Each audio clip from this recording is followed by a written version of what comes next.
जय हिंद साथियों, स्वागत है आपका self study classes with Sumit Jain YouTube channel और दोस्तों ऐप में।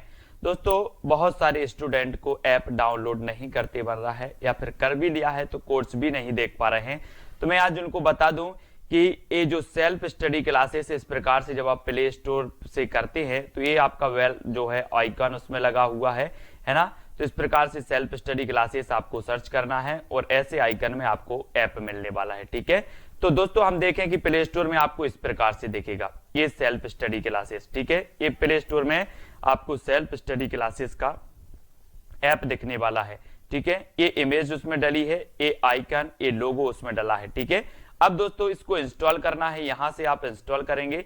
ठीक है, अब इंस्टॉल करेंगे तो वहां पर आपको नंबर मांगेगा, जीमेल नंबर मांगेगा, तो आपको ओटीपी आएगा, तो आप रजिस्टर करके आगे बढ़ेंगे। हिंदी की फनी ट्रिक लेकर के फिर से आ गए हैं। रोज 9:30 बजे आपकी फनी ट्रिक वीडियो होता है हिंदी साहित्य, है ना। हिंदी साहित्य को हम पढ़ते हैं, महत्वपूर्ण रचनाएं, महत्वपूर्ण प्रश्नों को ट्रिक के माध्यम से याद करने का प्रयास करते हैं। आप नेट एग्जाम की तैयारी कर रहे हैं, जेआरएफ, पीजीटी, टीजीटी या फिर किसी भी प्रदेश की टेट एग्जाम की तैयारी कर रहे हैं और उसमें हिंदी साहित्य पूछा जाता है, तो ये वीडियो दोस्तों आपके लिए है। चैनल को सब्सक्राइब जरूर करेंगे। आपको सिर्फ वीडियो देखना है, कुछ भी नहीं करना है। सारी की सारी जो जितने भी प्रश्न लेकर के आएंगे सारे के सारे याद हो जाएंगे। ठीक है, अब आपको दोस्तों 2 सेकंड दिए जाते हैं और प्रश्न का उत्तर बताना है कि श्री संप्रदाय की स्थापना किसने की थी। जी हाँ दोस्तों, 2 सेकंड में आप अपने उत्तर का चयन करें। जब तक मैं आपको बता देता हूं कि पुष्टि मार्ग के प्रवर्तक कौन थे, वल्लभाचार्य, है ना। सरहपा की एक रचना है दोहा कोश, ठीक है ना, सभी को पता है दोहा कोश है सरहपा की रचना। और आपका उत्तर हो जाता है श्री संप्रदाय की, क्या हो जाता है, रामानुजाचार्य, है ना, रामानुजाचार्य। और दोस्तों आपको पता होगा कि देश के कोने कोने में हम क्या बोलते हैं, श्री, फिर क्या लगाते हैं, राम, क्या करते हैं, श्री राम। तो श्री संप्रदाय के साथ हमने राम जोड़ दिया, तो श्री संप्रदाय के कौन होंगे, रामानुजाचार्य, श्री राम, है ना। तो रामानुजाचार्य, श्री संप्रदाय के रामानुजाचार्य। ठीक है, विशिष्ट अद्वैतवाद के रामानुजाचार्य। ठीक है, वैष्णव आचार्य थे, इन्होंने वैष्णव धर्म का क्या किया, प्रचार प्रसार किया रामानुजाचार्य ने। ठीक है, ये चीज याद रखनी है। दोस्तों आपको बताना है प्रबंध चिंतामणि के रचनाकार कौन है, प्रबंध चिंतामणि। तो 2 सेकंड में आप अपने उत्तर का चयन करेंगे और आपका बिल्कुल सही आंसर क्या हो जाएगा, मेरुतुंग, मेरुतुंग। प्रबंध चिंतामणि के रचनाकार कौन है, मेरुतुंग हैं। और दोस्तों आपको पता है कि हमारे देश में विभिन्न प्रकार के मेरु यानी पर्वत हैं, है ना, पर्वत शिखर है ना, हमने विभिन्न प्रकार के। तो हमें क्या करना है, पर्वत शिखरों का, मेरु का क्या करना है, प्रबंध करना है, मेरु का प्रबंध करना है। तो मेरु की हमें चिंता करनी पड़ेगी। जैसे हमारा लद्दाख का पठार है, लद्दाख के पठार में मेरु हैं और उनकी हमें चिंता करनी पड़ेगी, नहीं तो छीन लेंगे लोग, है ना। तो इसलिए मेरु की चिंता करना है हमें और उनका प्रबंध करना है। तो प्रबंध चिंतामणि के रचनाकार कौन होंगे, मेरुतुंग। ठीक है, याद रखेंगे। आ नंबर आपका बिल्कुल सही है। रोड़ा कवि की एक रचना है कौन सी, राउल बेल, राउल बेल है दोस्तों, शिलांकित कृति मानी जाती है, शिलांकित कृति। ठीक है, तो इसको याद रख लेना है, राउल बेल की, रोड़ा कवि की राउल बेल शिलांकित कृति मानी जाती है। ठीक है, अगला देखते हैं दोस्तों। अगला जो अपना प्रश्न है वो क्या है, उसको देखते हैं। पृथ्वीराज रासो की रचना विधान में सर्वाधिक विवादास्पद पक्ष कौन सा है। 2 सेकंड में आप अपने उत्तर का चयन करेंगे और आपको पता है कि पृथ्वीराज रासो चंद्रबरदाई जी का महाकाव्य है। पृथ्वीराज रासो हिंदी का प्रथम महाकाव्य है। चंद्रबरदाई हिंदी के प्रथम महाकवि हैं। चंद्रबरदाई पृथ्वीराज रासो में 69 सर्ग हैं। ठीक है, इसमें जो सर्ग है, सर्ग को क्या कहा जाता है, समय कहा जाता है, ये चीज आपको पता है। आदिकाल में अगर पूछा जाता है कि छंदों का अजायबघर किसे कहा जाता है, तो पृथ्वीराज रासो को कहा जाता है। अब पृथ्वीराज रासो के जो है प्रमाणिक होने पर संदिग्ध है, विभिन्न लोगों ने, विभिन्न विद्वानों ने अलग अलग मत प्रकट किए हैं। यहाँ पर पूछा है कि सर्वाधिक विवादास्पद पक्ष कौन सा है, तो आपका सही उत्तर क्या हो जाएगा, इसकी ऐतिहासिकता। और आपको पता है दोस्तों कि पृथ्वी की ऐतिहासिकता पर भी विवाद है। कोई कहता है कि इस पृथ्वी के सृष्टिकर्ता विष्णु जी हैं, कोई कहता है, विज्ञान कहता है कि बिग बैंग सिद्धांत के द्वारा पृथ्वी एक क्या थी, आग का गोला थी, पिंड थी, उसके फटने से विभिन्न ग्रह बने, पृथ्वी का निर्माण हुआ। तो पृथ्वी की ऐतिहासिकता पर क्या है, विवाद है। तो पृथ्वीराज रासो की भी ऐतिहासिकता पर क्या होगा, विवाद होगा। एक क्वेश्चन कई बार पूछा गया है। तो पृथ्वीराज रासो की ऐतिहासिकता पर क्या है, विवादास्पद है, सर्वाधिक विवादास्पद ऐतिहासिकता है। अगला क्वेश्चन बताना दोस्तों, बीसलदेव रासो का काव्य रूप क्या है। सबसे पहले तो ये बात पता होनी चाहिए कि जो बीसलदेव रासो काव्य है वो किसका है, नरपति नाल का है। किसका है, नरपति नाल का है। ठीक है, अब इसके काव्य रूप क्या है, 2 सेकंड में आपको बताना है दोस्तों। तो आपको पता है ना दोस्तों कि यहां पर क्या आ रहा है, देव और 20।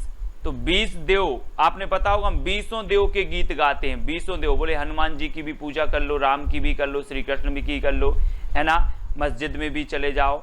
20 देवों की हम क्या करते हैं, पूजा करते हैं। करते कि नहीं करते, तो पूजा करते हैं और गीत गाते हैं, गीत गाते हैं।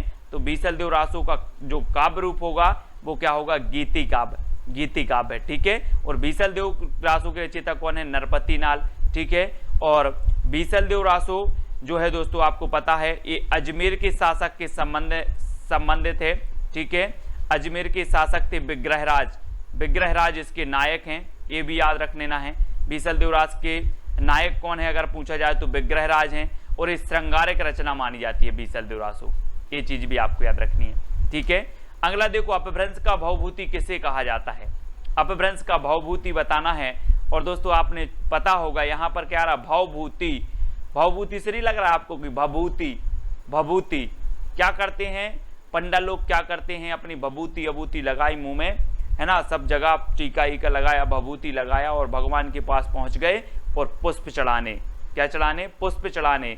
तो अपभ्रंश का भवभूति किसे कहा जाएगा, भभूति से भभूति लगा लो आप, तो किसे कहा जाएगा, पुष्पदंत को, क्योंकि हम भभूति अभूति लगाकर कहाँ पहुंचे, पुष्प चढ़ाने पहुंचे। तो पुष्पदंत, पुष्पदंत जी आपको पता होगा दोस्तों, ये अपने आप को क्या मानते थे, अभिमान मेरु मानते थे। इन्होंने अपने आप को अभिमान मेरु की उपाधि दी थी। इनका एक ग्रंथ है महापुराण, है ना, पुष्पदंत जी का, वो भी आपको याद रखना है।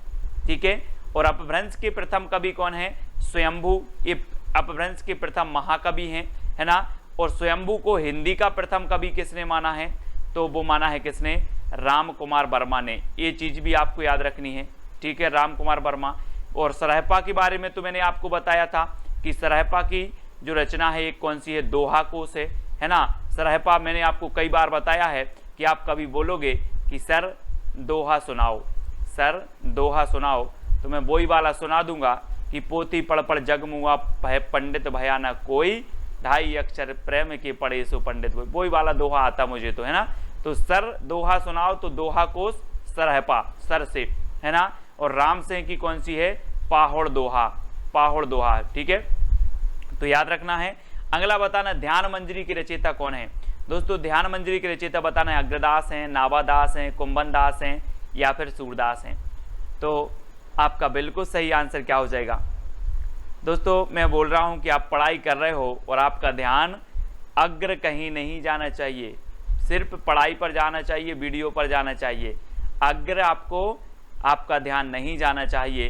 तो ध्यान मंजरी के रचयिता कौन होंगे, क्योंकि ध्यान कहाँ नहीं जाना चाहिए, अग्र, तो अग्रदास। ठीक है, नावादास के गुरु कभी कभी पूछा जाता है तो अग्रदास। ठीक है, कुंभन दास के गुरु पूछे जाते हैं तो बल्लवाचार, सूरदास जी के गुरु पूछे जाते हैं तो बल्लवाचार, इनको याद रखेंगे। नावादास के गुरु अग्रदास। नावादास की एक रचना है कौन सी, भक्तमाल, कौन सी है, भक्तमाल, ये भी आपको याद रखनी है। ठीक है, आगे देखते हैं, हनुमान नाटक के रचयिता कौन है। दोस्तों मैंने एक चित्र आपको दिया है, हनुमान जी के दर्शन करें और फिर हनुमान नाटक के रचयिता बताएं कौन हो सकते हैं। मैंने ये चित्र क्यों दिया है, इसलिए दिया है कि हनुमान जी अपना सीना हृदय फाड़ कर दिखा रहे, हृदय फाड़ कर दिखा रहे हैं और बोले कि मेरे हृदय में देख लो सीता और राम विराजमान रहते हैं। मेरे हृदय को फाड़ कर देख लो, सीता और राम विराजमान रहते हैं। तो हनुमान नाटक के रचयिता कौन होंगे, हृदय राम, क्योंकि हनुमान के हृदय में कौन होते हैं, राम होते हैं, हृदय राम। तो आ नंबर आपका बिल्कुल सही हो जाएगा। अब कभी भी आपसे पूछा जाएगा हनुमान नाटक रचयिता कौन है, तो हनुमान की बात आई है, बोले हृदय राम, हनुमान तो हृदय में राम को रखते हैं। ठीक है, तो आ नंबर आपका बिल्कुल सही हो जाएगा। अगला बताना है दोस्तों बरबे रामायण की रचयिता कौन है। बरबे रामायण 4 विकल्प हैं, 4 में से चयन करना, 2 सेकंड आपको दिए जाते हैं। और एक चीज बताना दोस्तों कि जब तुलसीदास ने रामायण लिखी, तुलसीदास ने रामायण लिखी, रामचरितमानस लिखी, तो एक चीज बताना कि रामायण पर आधारित इन्होंने रामचरितमानस लिखी, लेकिन इन्होंने बार बार नहीं पढ़ी होगी क्या इसको। हम कोई भी चीज 5 लाइन लिख देते हैं, 5 लाइन अगर कोई अच्छी सी पंक्तियां लिख दी, कविता लिख दी, तो हम बार बार पढ़ते रहते उसी को।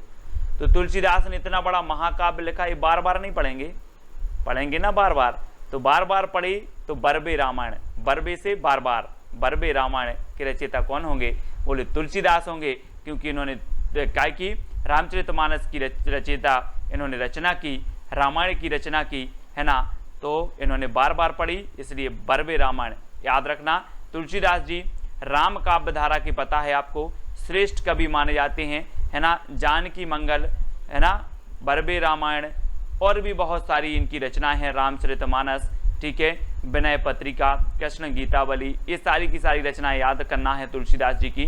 ट्रिक से मैं आपको याद करवाएंगे एक बात, है ना। अग्रदास की हमने पढ़ी थी कौन सी, ध्यान मंजरी पढ़ ली थी, और अग्रदास जो गुरु हैं अग्रदास वो किसके हैं, नाभादास के हैं। ठीक है, प्राणचंद्र चौहान की आपको पता है दोस्तों, प्राणचंद्र चौहान की भी इनकी रचना है, कौन सी है याद नहीं आ रही है मुझे, बहुत अच्छी है, पूछी जाती है, रामायण महानाटक। कौन सी है, रामायण महानाटक। हम बोल देते ना कि रामायण हमारे क्या हैं, प्राण हैं, रामायण हमारी प्राण है, तो रामायण महानाटक के रचयिता कौन होंगे, प्राणचंद्र चौहान। और पुष्पदंत के बारे में तो आपको बता दिया है दोस्तों कि इन्हें भवभूति कहा जाता है, अपभ्रंश का भवभूति पुष्पदंत को, है ना। महापुराण इनका एक काव्य है, रचना है महापुराण। ठीक है, और पुष्पदंत जो हैं बहुत ही इन्होंने अपने आप को क्या कहा था, अभिमान मेरु कहा था। तो ये चीज़ भी आपको याद करनी है। और बरबे बार बार रामायण किसने पढ़ी थी, तुलसीदास ने, तो बरबे रामायण के तुलसीदास हो जाएंगे। ठीक है, हंस जवाहर की रचयिता बचाना है दोस्तों, हंस जवाहर। यहाँ पर जवाहर हीरा जवाहरात रखे हैं यहाँ पर, और आप कहीं गए हो काम करने और यहाँ से आपके जो हंस जवाहर क्या हो गए, गोल हो गए, जवाहर गोल हो गए। आपने पूछा कि जवाहर कहाँ गए, तो बोले हंस जवाहर खा गया, हंस जवाहर खा गया। क्यों खा गया हमें विश्वास नहीं है, बोले कसम से हंस जवाहर खाए गया। तो कसम से तो कासिम शाह है, हंस क्या खा गया, जवाहर खा गया। तो कासिम शाह की हंस जवाहर, है ना। नूर मोहम्मद की अनुराग बांसुरी, है ना। शेख नबी की ज्ञानदीप, उस्मान की चित्रावली, आपको रचनाएं याद करना है। ठीक है, याद करवा देंगे। सीतायन की रचनाकार कौन है दोस्तों, सीतायन। अब यहाँ पर आया है सीता, और 2 सेकंड आपको बताना है, और ये भी बता देना है कि सीता जी किसकी प्रिया थी, किसकी थी, राम की प्रिया थी, और उनकी शरण में रहती थी। बोले हमें आपकी शरण मिल जाए, इससे अच्छा और कुछ नहीं हो सकता मेरे लिए। तो सीतायन किसकी रचना होगी, राम प्रिया, राम की प्रिया कौन थी, सीतायन, है ना, सीता जी थी। तो इसलिए सीतायन राम प्रिया शरणदास, राम प्रिया शरणदास की रचना है सीतायन, कभी नहीं भूलोगे अब आप, है ना। इस प्रकार से याद करना है ना। तो बताना है दोस्तों, भक्ति आंदोलन को ईसाइत की देन किसने कहा है। ईसाइत आप समझते हो, ईस बोल दो आप, तो इसको ईस बोल दो कि ईस की देन, ईस मतलब ईश्वर की देन है, वो तो भक्ति। तो आप लोग बोलते हैं, आपने कई लोगों के मुंह से सुनी होगी कि हम तो ईश्वर के क्या हैं, संतान हैं, हम तो ईश्वर के सन हैं, हम तो ईश्वर के पुत्र हैं, है ना। तो आपको जो भक्ति मिलेगी वो कहाँ से मिलेगी, ईश्वर से ही मिलेगी कि नहीं मिलेगी, मिलेगी। जब आप ईश्वर के सन हो तो भक्ति भी आपको ईश्वर से ही मिलेगी। तो भक्ति आंदोलन को ईसाइत की देन किसने माना है, ईस ने ही देन, ईस ने ही दिया है। तो कौन मानेंगे, उनके सन मानेंगे, है ना, किसके, ईश्वर के सन। ईश्वर के सन ने भक्ति आंदोलन को ईस की देन मानी है। ठीक है, तो सन यानी गिरियर्सन, याद रख लेना है सभी लोग। और आपको पता है कि जनता की चित्तवृत्तियों की निराशा की भावना से रामचंद्र शुक्ल ने माना है। हजारी प्रसाद द्विवेदी ने क्या माना कि ये तो स्वाभाविक होना ही था, है ना। और मुस्लिम आक्रमण भी ना हुए होते। रामचंद्र शुक्ल ने कहा था कि मुस्लिम आक्रमण के कारण जनता की चित्तवृत्ति से भक्ति आंदोलन का उदय हुआ, है ना। हजारी प्रसाद द्विवेदी ने इसका स्वाभाविक माना है कि ये तो स्वाभाविक रूप से इसका उदय होना ही था। इस प्रकार से आपको याद रखना है। अगला बताना दोस्तों, भक्ति काल को स्वर्ण युग किसने कहा है? स्वर्ण काल, यहाँ पर स्वर्ण काल और स्वर्ण युग आपको देखना है दोस्तों, ठीक है। स्वर्ण काल किसने कहा है? तो आपका राइट आंसर क्या हो जाएगा? काल की बात जब आती है काल की, तो आपको याद रख लेना है कि ग्रियर्सन, है ना। गैरों का स्वर्ण हमें कैसा लगता है? काल की तरह लगता है। गैरों का स्वर्ण हमें काल की तरह लगता है और खुद का स्वर्ण हमें सुंदर लगता है ना। खुद का स्वर्ण हमें स्वर्ण युग लगने लगता है, सुंदर लगने लगता है, लेकिन गैरों का स्वर्ण हमें काल की तरह लगता है। तो याद रखना है इधर से दोस्तों, स्वर्ण काल कहा ग्रियर्सन ने। और अगर आपसे कभी पूछा जाए कि स्वर्ण युग किसने कहा, तो स्वर्ण युग किसने कहा? स्वर्ण युग श्याम सुंदर दास ने कहा, क्योंकि जो स्वर्ण युग है वो सुंदर होगा। काल होगा जो, तो काल की तरह देखेंगे गैरों के स्वर्ण को, ठीक है। हजारी प्रसाद द्विवेदी ने भक्ति काल को लोक जागरण कहा। क्या कहा? लोक जागरण। इसको भी आपको याद रखना है। और दोस्तों रामचंद्र शुक्ल ने क्या कहा? तो इन्होंने भक्ति काल कहा, ठीक है। ये चीज आपसे कभी पूछी जाती है, याद रखना। स्वर्ण काल ग्रियर्सन ने, स्वर्ण युग श्याम सुंदर दास ने, है ना। लोक जागरण काल हजारी प्रसाद द्विवेदी ने और भक्ति काल रामचंद्र शुक्ल ने। तो ये सारी जानकारी आपको याद रखनी है। और कभी आपसे पूछा जाए स्वर्ण युग किसने कहा और ऑप्शन में श्याम सुंदर ना हो तो ग्रियर्सन लगा देना, ठीक है, याद रखना। अगला बताना दोस्तों, आलवार शब्द का अर्थ क्या होता है? आपको पता है कि आलवार भक्तों की संख्या कितनी मानी गई? 12। हमने कैसे याद किया था? यहाँ पर दिया है 12, यहाँ पर क्या दिया? 12, तो 12 से 12। आलवार भक्तों की संख्या कितनी है? 12, ठीक है। अब आलवार शब्द का अर्थ बताना है दोस्तों, क्या होता है। आप लोग के लिए मैं एक छोटी सी हिंट दे रहा हूं कि आप जितनी बार भी आलवार ट्रिकी वीडियो देखते हो और आप क्या हो जाते हो? मग्न हो जाते हो। आप आलवार ट्रिकी वीडियो देखते हो और मग्न हो जाते हो, तो आलवार शब्द का अर्थ क्या होता है? मग्न होना, है ना। बोले सर मैं तो आलवार आपका ट्रिकी वीडियो देखता हूं और मग्न हो जाता हूं, है ना। तो मग्न होना आलवार का अर्थ होता है। और आलवार भक्तों की संख्या थी 12। डॉक्टर हजारी प्रसाद द्विवेदी ने सूफी काव्यधारा की प्रथम रचना किसे माना है? सूफी काव्यधारा की, बहुत ही बढ़िया प्रश्न है दोस्तों, यहाँ से आपके बहुत सारे प्रश्न कवर होने वाले हैं। अब आपको बताना है कि हजारी प्रसाद द्विवेदी ने बताना है। तो 4 विकल्प हैं, 2 सेकंड में आप अपने उत्तर का चयन करेंगे। तो एक क्रम से दिया है बिल्कुल दोस्तों, है ना। हजारी प्रसाद द्विवेदी ने जो माना है वो ईश्वर दास कृत सत्यवती कथा। किसे माना है? ईश्वर दास कृत सत्यवती कथा। और मैंने आपको याद करवाया था कि ईश्वर की कथा सत्य होती है और इस कथा को हम एक बार नहीं, कितने बार पढ़ेंगे? 1000 बार पढ़ेंगे। कितने बार पढ़ेंगे? 1000 बार पढ़ेंगे। तो हजारी प्रसाद द्विवेदी सूफी काव्यधारा की प्रथम रचना किसे मानेंगे? किसे मानेंगे?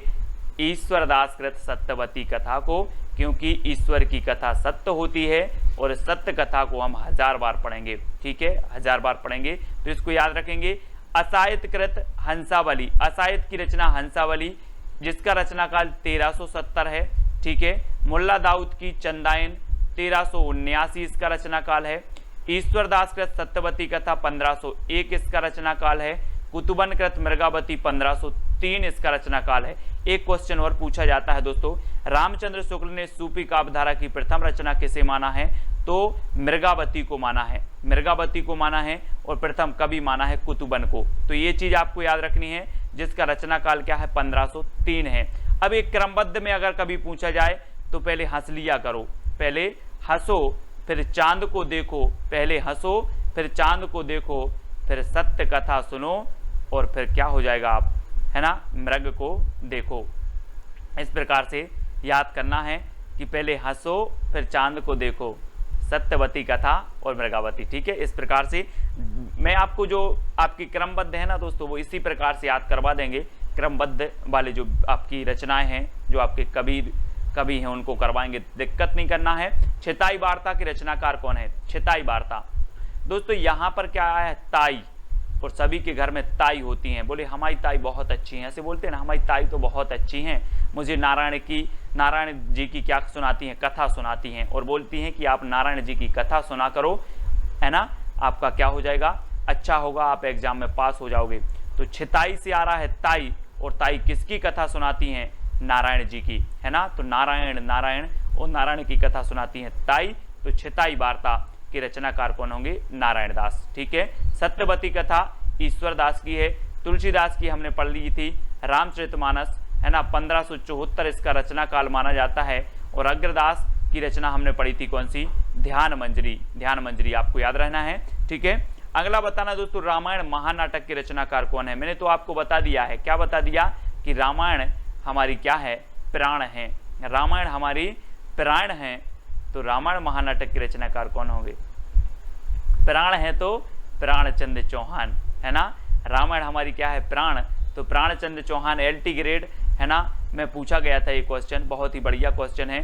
कुतुबन की तो मृगावती अपने पढ़ ली है।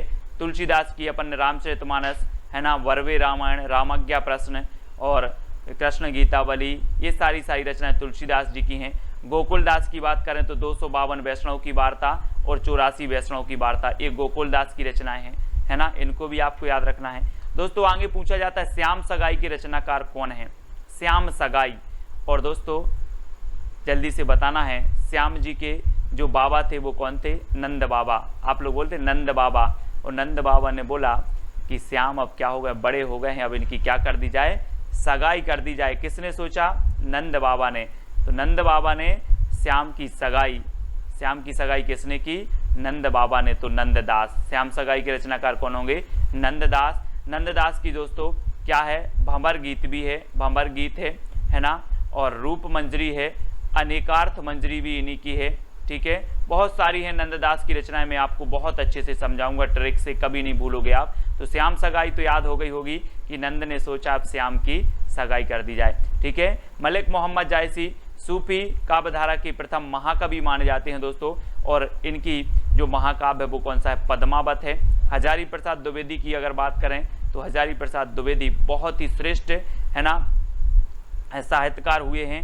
हिंदी साहित्य की भूमिका, हिंदी साहित्य का आदिकाल, हिंदी साहित्य का उद्भव और विकास, ये सभी हजारी प्रसाद द्विवेदी जी के ग्रंथ हैं। रामचंद्र शुक्ल जी का हिंदी साहित्य का इतिहास है ना, इनको तो याद करेंगे ही। तुलसीदास को काली काल का जो वाल्मीकि कहा है वो किसने कहा है, वाल्मीकि बताना है दोस्तों, काली काल का वाल्मीकि किसने कहा है, जल्दी बताओ, काली काल का वाल्मीकि किसने कहा है।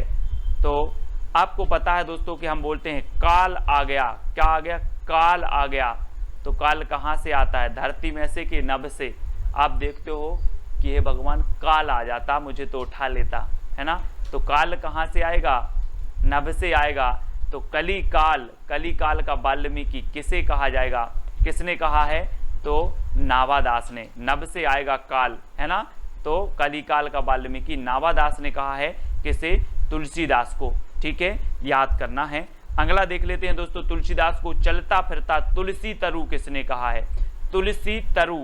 और तुलसी तरु की बात हो रही है दोस्तों, पौधे की बात हो रही है ना, और इसलिए इन्हें तुलसी तरु कहा गया कि तुलसी इतना पवित्र पौधा माना जाता है। और आपको पता है कि 24 घंटे आपको ऑक्सीजन प्रदान करता है, दिन रात ऑक्सीजन प्रदान करता है तुलसी और पीपल के वृक्ष, है ना, बहुत ही पवित्र माना जाता है। और तुलसी के जैसी सरस्वती थी किसमें, तुलसीदास में। तुलसी तरु और तुलसीदास इस प्रकार से, तो ये मधुसूदन ने कहा है।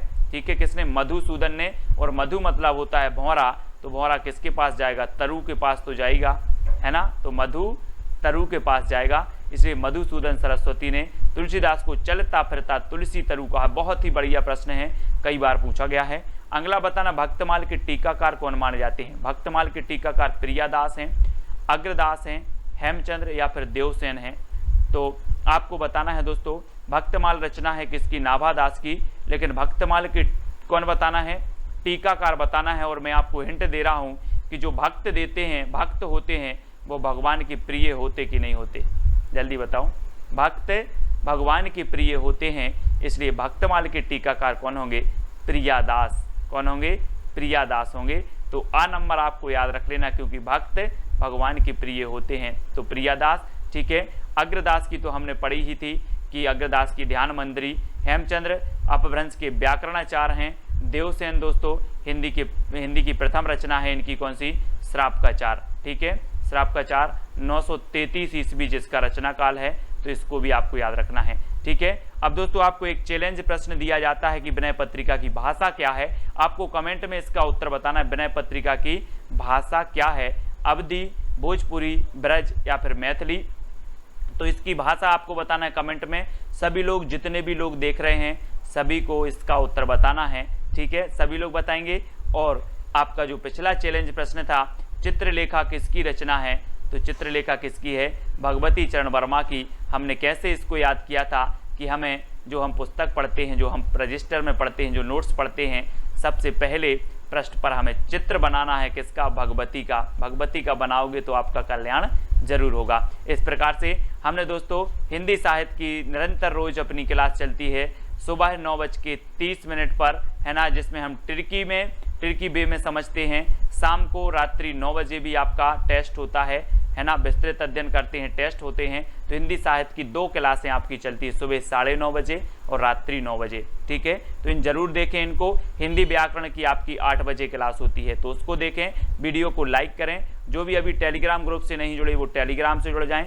टेलीग्राम से जुड़ने के लिए आपको सर्च करना है टेलीग्राम पर IAS स्टडी ट्रैक और ज्वाइन हो जाना है, ठीक है। और दोस्तों व्हाट्सअप ग्रुप है अपना 9098609291। ये व्हाट्सअप नंबर है। ये व्हाट्सअप ग्रुप में आप जुड़ सकते हैं। इस पर मैसेज करेंगे तो व्हाट्सअप ग्रुप की आपको लिंक मिल जाएगी, तो आप व्हाट्सअप ग्रुप से जुड़ सकते हो। इंस्टाग्राम में आपको सर्च करना है self study classes Sumit Jain, ठीक है।